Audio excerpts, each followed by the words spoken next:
Assalamualaikum warahmatullahi wabarakatuh. Anak-anak, alhamdulillah pagi ini kita berkumpul kembali setelah beberapa hari yang lalu kalian libur panjang. Mudah-mudahan libur yang sudah kalian nikmati bisa membuat kalian fresh dan kita bisa belajar seperti kemarin. Oke anak-anak, kali ini pelajaran kita mengenai teks tanggapan kritis merupakan materi yang baru.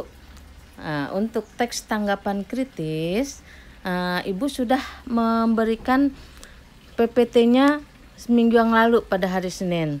Dan alhamdulillah Ibu lihat ada beberapa anak yang telah mengerjakan tugas. Cuma memang Ibu belum lihat apakah tugasnya betul atau belum. Nah, nanti setelah kita bahas teks tanggapan kritis, Ibu akan lihat yang anak-anak yang sudah mengumpulkan ini sudah betul atau belum. Nah, yang belum, yang masih ada catatan dari Ibu minta diperbaiki ya nak ya. Baik, dalam mempelajari kompetensi tanggapan kritis, yaitu kompetensi dasarnya adalah menelaah struktur dan aspek kebahasaan. Nah, indikatornya kalian menganalisis struktur teks tanggapan dan menganalisis ciri kebahasaan pada teks tanggapan.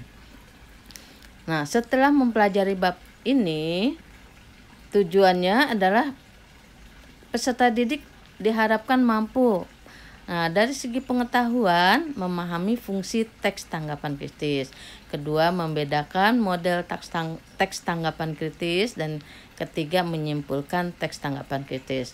Dari segi keterampilan, kalian bisa menganalisis model teks tanggapan kritis, menyusun teks tanggapan kritis, dan meringkas teks tanggapan kritis. Oke, sekarang mengenai model-model teks tanggapan kritis. Nah, modelnya dalam teks tanggapan kritis adalah tentang persetujuan dan penolakan, tentang kelebihan dan kekurangan, tentang kritik dan pujian. Nah, model ini ada di mana? Nah, ini yang akan kita pelajari. Anak-anak, dalam teks tanggapan kritis ini dalam kehidupan sehari-hari kita sering secara tidak langsung melontarkan tanggapan, memberikan penilaian. Ya, kenapa? Karena sebagai manusia kita secara spontanitas kita sering memberikan tanggapan. Kita melihat sesuatu langsung ada sesuatu yang merupakan hal yang membuat kita senang, maka muncullah pujian, atau sesuatu yang membuat kita kurang sreg, maka muncullah kritikan. Nah, disinilah kita akan mempelajari apa sih tanggapan kritis, baik dari definisi, struktur, dan jenis-jenis teks tanggapan kritis. Oke, pendahuluannya kita ke definisi. Teks tanggapan adalah jenis teks yang digunakan untuk menganalisis dan menanggapi suatu teks. Dapat berupa teks sastra, artikel, berita, karya seni, atau pertunjukan, bisa juga sebuah peristiwa. Nah, di dalam teks tanggapan untuk karya seni di sini berupa pujian, kritikan disertai saran. Ingat, dalam mengkritik disertai saran. Kedua, dalam teks tanggapan pada teks ulasan di sini terdapat penilaian tentang kelebihan dan kekurangan sebuah teks. Nah, penilaian juga harus dilakukan secara objektif, sopan, logis, dan jelas. Nah, di dalam sebuah peristiwa, dalam teks tanggapan tersebut terdapat persetujuan atau penolakan terhadap suatu pendapat. Nah, dalam suatu peristiwa biasanya muncul buat kita setuju atau tidak terhadap suatu peristiwa tersebut. Oke, sekarang struktur teks tanggapan kritis. Strukturnya apa saja? Nah, ya benar. Pertama adalah tentang konteks. Nah, pada bagian pendahuluan dalam sebuah teks tanggapan kritis, nah di sini bagian konteks ini penulis menyampaikan secara ringkas dari apa yang akan ditanggapi. Jadi ini merupakan bagian pendahuluan. Jadi kita memberikan ringkasan, misalnya begini, kita akan menanggapi tentang suatu peristiwa. Nah, kita berikan konteksnya, misalnya peristiwanya demo pada 8 Oktober. Nah, konteksnya pada tanggal 8 Oktober, mahasiswa seluruh Indonesia yang tergabung dalam BEM SI, Badan Eksekutif Mahasiswa seluruh Indonesia, mengadakan demo. Mereka berdemo dari berbagai seluruh Indonesia, terutama daerah Pulau Jawa. Terlihat ada dari UI, dari IPB, dari UNJ, dari Unpad, ada dari ITB, dari UGM, dan sebagainya. Mereka tidak keseluruhan, tapi merupakan perwakilan-perwakilan dari BEM setiap universitas. Nah, sewaktu mereka demo, mereka menggunakan baju alma mater. Tujuannya agar mereka jelas saat mereka berdemo dari mana mereka berasal. Jadi sebagai identitas mereka merencanakan berkumpul pada pukul 13. Mereka akan mengadakan orasi tentang penolakan yang diberikan oleh pemerintah tentang undang-undang karya cipta. Nah, bagian tersebut adalah bagian konteks. Jadi konteksnya tentang rencana demo yang dilakukan oleh mahasiswa. Nah, jadi tempat mereka, asal mereka, tujuan mereka, pakaian mereka, nah itu merupakan konteks. Yang kedua adalah deskripsi. Nah, pada bagian ini disampaikan informasi tentang data-data, pendapat-pendapat yang mendukung pernyataan atau bahkan melemahkan tanggapan yang disampaikan. Nah, pendapat-pendapat tersebut mulai muncul pada paragraf kedua dan ketiga. Artinya pada paragraf tadi itu pada konteks itu paragraf pertama. Nah, pada deskripsi pada paragraf kedua ketiga kita menyampaikan, mendeskripsikan apa yang terjadi pada saat demo. Nah, contohnya begini. Pada pukul 12, beberapa mahasiswa mulai berdatangan. Karena waktunya sholat zuhur, beberapa mahasiswa muslim mereka mengadakan sholat zuhur berjamaah. Nah, pada saat itu sudah kumpul para polisi atau keamanan. Mereka membiarkan para mahasiswa melakukan sholat zuhur. Setelah sholat zuhur selesai, kemudian berdatanganlah dari berbagai penjuru para mahasiswa. Mereka datang dengan jaket alma mater mereka, bergabung dengan mahasiswa yang sudah sampai. Nah, setelah bergabung, mereka sudah kumpul semua. Kemudian ketua dari BEM SI itu menyampaikan orasi di sebuah mobil. Mereka menyampaikan orasi penolakan yang digulirkan oleh pemerintah tentang undang-undang Cipta Karya. Mereka menolak undang-undang tersebut dan mereka meminta supaya pemerintah mencabut dengan Perpu supaya undang-undang tersebut tidak digunakan. Selain tersebut juga mahasiswa menggulirkan tentang mosi tidak percaya. Artinya mahasiswa merasa kecewa dengan apa yang telah dilakukan oleh DPR. Pada saat mereka demo, terlihat mereka tertib. Bergantian mereka orasi menyampaikan aspirasi mereka. Nah, setelah demo orasi berlanjut, para mahasiswa berharap anggota DPR atau presiden menemui mereka, tapi ternyata presiden sedang berada di Kalimantan.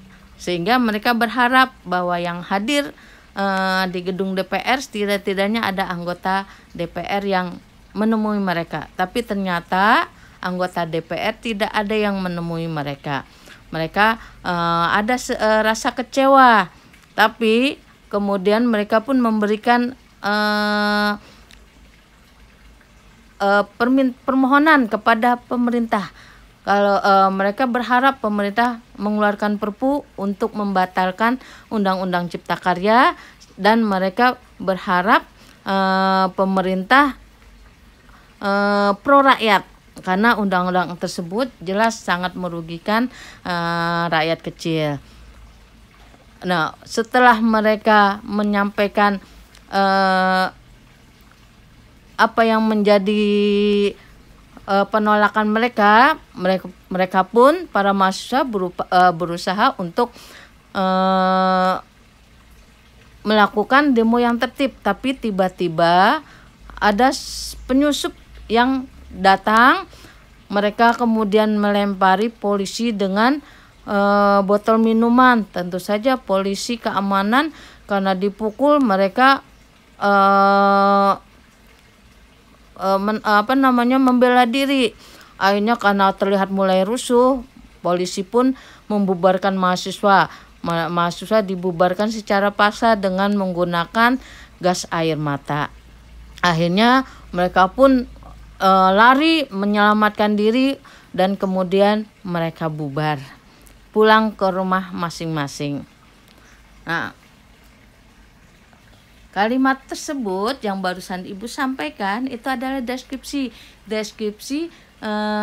peristiwa demo dari awal sholat zuhur kemudian sampai mahasiswa pergi menyelamatkan diri karena oleh polisi disemprot dengan gas air mata. Nah, itu merupakan deskripsi. Kita menggambarkan peristiwa apa yang kita lihat itu sehingga orang lain yang tidak menyaksikan demo merasakan seperti dia melihat sendiri. Nah, itu deskripsi. Nah, kemudian ketiga, penilaian. Nah, dalam penilaian kita memberikan penilaian terhadap peristiwa tersebut. Nah, di dalam demo tersebut penulis setuju karena kalau tidak adanya demo, pemerintah tidak tahu bahwa undang-undang tentang cipta karya itu sangat memberatkan masyarakat, terutama masyarakat kecil. Yang paling utama adalah para buruh. Mereka sangat tertindas.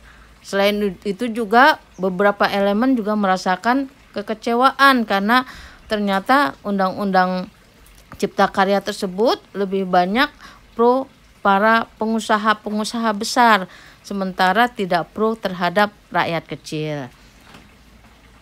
Tapi sayangnya di dalam demo tersebut ternyata disusupi oleh oknum-oknum yang bersifat anarkis sehingga terjadilah peristiwa yang tidak diinginkan. Nah, disinilah sebetulnya kalau memang tidak diperlukan demo ya tidak usah, tapi memang kalau dilihat dari kondisi penulis setuju mereka memang perlu demo agar pemerintah memahami aspirasi dari para mahasiswa. Disinilah kita bisa melihat bahwa mahasiswa pun ikut merasakan penderitaan rakyat. Nah, anak-anak, dari kalimat tersebut itu merupakan penilaian dari teks tanggapan kritis. Jadi dalam teks tanggapan kritis tersebut, pertama konteks, kita menggambarkan memberikan apa itu demo, siapa yang ikut. Nah, yang kedua di situ deskripsi, mendeskripsikan tentang kejadian saat demo, dan kemudian penilaian, kita memberikan penilaian kita setuju atau kita menolak demo tersebut. Nah, di situ kita bisa memaparkan kalau kita setuju dengan demo apa dan kita menolaknya apa. Ya mungkin karena kegiatan itu membuat adanya peristiwa yang anarkis dan sebagainya. Oke, bisa dipahami tentang teks tanggapan kritis terhadap sebuah peristiwa. Nah, selain peristiwa, tanggapan kritis juga bisa dalam bentuk karya seni atau produk sesuatu barang ya. Kita pun memberikan tanggapan kritis. Nah, di situ kita memberikan konteks dulu. Konteksnya itu kita gambarkan benda atau lukisan atau bisa juga lagu. Nah, itu kita berikan konteksnya tuh, lagu itu dalam berupa lagu apa, siapa penciptanya, siapa berisi tentang hal apa. Nah, misalnya kalau benda kita memberikan konteks bendanya itu berupa apa, misalnya lukisan. Nah, lukisannya itu lukisan bagaimana, merupakan siapa penciptanya, alirannya aliran apa. Nah, ini merupakan konteks. Nah, setelah konteks kemudian kita mendeskripsikan. Nah, kita deskripsikan misalnya benda itu terbuat dari kayu yang diukir sangat bagus, kayunya itu kayu ebon sehingga warnanya hitam, membentuk suatu hal yang terlihat sangat antik. Dalam pahatan itu sangat halus, terlihat detil-detil yang membuat orang akan terkagum-kagum. Nah, ini merupakan kita mendeskripsikan benda yang ternyata sebuah patung gitu ya. Nah, setelah mendeskripsikan baru kita memberikan penilaian, bisa berupa kelebihan, bisa juga tentang kekurangan, bisa juga tentang pujiannya, itu kita memuji apa keindahan patung tersebut. Dan kita juga bisa mengkritik, tapi ingat pujian tidak boleh bersifat berlebih-lebihan, harus sesuai fakta. Karena pujian kalau tidak bersifat fakta dan tidak pada waktu yang tepat, orang biasanya akan tersinggung.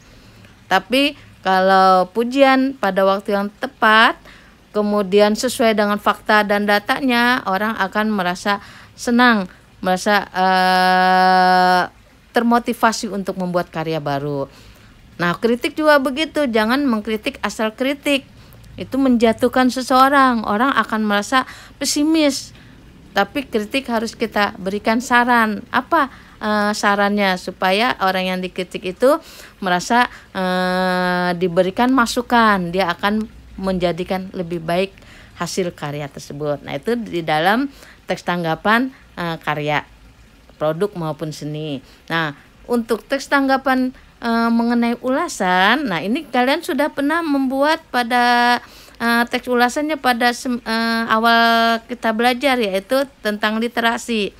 Nah, literasi waktu itu ibu menyuruh kalian membuat resensi atau teks ulasan. Sebagian besar sudah betul, sudah bagus, tapi masih ada beberapa anak yang salah. Yang salahnya di mana? Nah, pada konteks dan deskripsi sudah betul, tapi pada akhir penilaian ada yang tidak memberikan tanggapan, komentar. Nah, tanggapan ini berupa kelebihan dan kekurangan dari buku yang kalian baca. Nah, ada yang anak yang terlupakan. Jadi di dalam teks ulasan itu kita sampaikan apa kelebihan dari buku itu dan apa kekurangannya. Nah, itu merupakan teks tanggapan dari beberapa hal. Jadi kalau kita amati bahwa tanggapan teks bisa bersifat positif, bisa bersifat negatif. Yang positif merupakan misalnya pernyataan persetujuan, pernyataan dukungan, bersifat optimis dan pujian. Sedangkan yang negatif berupa penolakan, bisa kritik, pesimis, keprihatinan. Nah, itu kalau kita lihat dari modelnya. Baik anak-anak, yang lalu ibu kira kalian sudah baca ya model-model contoh-contoh tanggapan kritis yang sudah ibu paparkan di PPT. Ada tentang sepeda. Nah, di situ ada konteksnya, ada deskripsinya, dan ada penilaiannya. Nah, ini tidak ibu bacakan, kalian udah bisa baca sendiri. Ya, demikian pemaparan ibu tentang PPT. Untuk kebahasaan mungkin di waktu yang lain, karena waktunya tidak cukup kalau kita bahas keseluruhan. Jadi cukup untuk struktur. Baik anak-anak, sekarang ibu akan buka tanya jawab. Kalian sudah menyiapkan kan pertanyaannya? Oke.